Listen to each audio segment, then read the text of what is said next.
The three sons of the minister. Once a certain king had a minister who was very intelligent and shrewd. As the minister was growing old and feeble, the king was worried about finding a successor for him.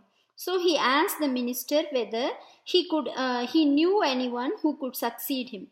The old man said, "I have three sons, but they differ greatly from one another in temperament. The first one is a daredevil, the second is a diplomat, and the third is straightforward and honest. You may wish to test and choose one of them." Intrigued, the king asked the minister to arrange the test. The minister thought for a moment and said, "Sir, please remain in this room. I shall send for my sons one by one and give them identical orders. You may watch how each one acts and then you will know which one to choose." Accordingly, the minister went into the next room while the king remained where he was. From there, he could hear what was being said in the other room. When his eldest son came, the minister said, "Son, you know the rose garden of the king, don't you?" The son nodded to indicate that he knew the rose garden. The minister went on, "The king loves the garden so much that he does not permit anyone to pluck the flowers. In the center of the garden is the president rose, which is a very rare plant.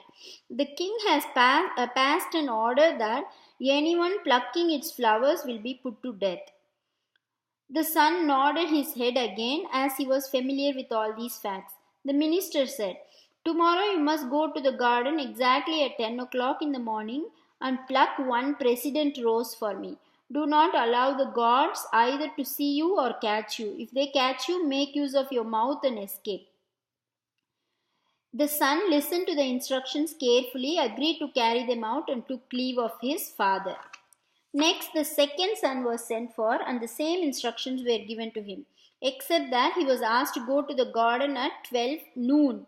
The third son was instructed to go at 2 o'clock in the afternoon. After the three sons were thus directed, the minister sent for the guards and told them, "Tomorrow my three sons will come at 10 o'clock in the morning, at noon, and at 2 o'clock in the afternoon to your garden. Do not catch them when they enter.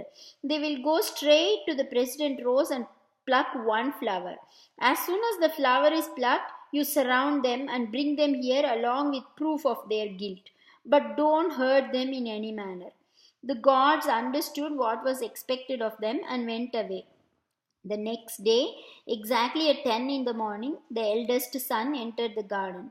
All the gods had hidden themselves and were watching. The minister's son congratulated himself on not being seen by anyone. He went to the president rose and plucked one flower and was immediately surrounded by the gods. He remembered his father's instructions that he should escape by using his mouth. He was a hefty young man, endowed with strong teeth and a powerful voice, and he roared and thundered and bit the guards who winced in pain. He escaped, and that they could do nothing but report what had happened to the king. When the second son plucked the flower at noon, the guards surrounded him, but were careful to keep him at a distance lest he too should bite them. The second son did nothing of the sort. The guards could keep him in their midst and march him to the palace.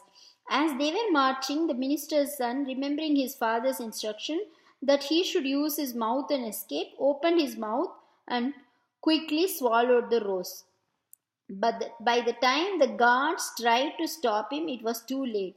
Now, what was the use of taking him to the king without the proof? So the guards let him go and reported to the king what had happened. The third son also was caught in the same manner. He made no attempt either to hurt the guards, nor did he swallow the flower. He came to the presence of the king along with the flower. When the guards reported the matter to the king looked sternly at him and asked, "Have you no desire to live? Why did you disobey my order?" The youth bowed and said, "Sir, before you punish me, please allow me to explain the matter. Yesterday, my father, the minister, called me into this very room and instructed me to pluck the flower. Since it was the order of the minister, there must be some important reason for it. My father can explain this. Then punish me if you think it necessary." The king, of course, released the minister's son. He thought over the incidents, wondering how three sons born to the same parents could differ so widely in temperament. He understood that all beings are born with their own tendencies and will always behave differently.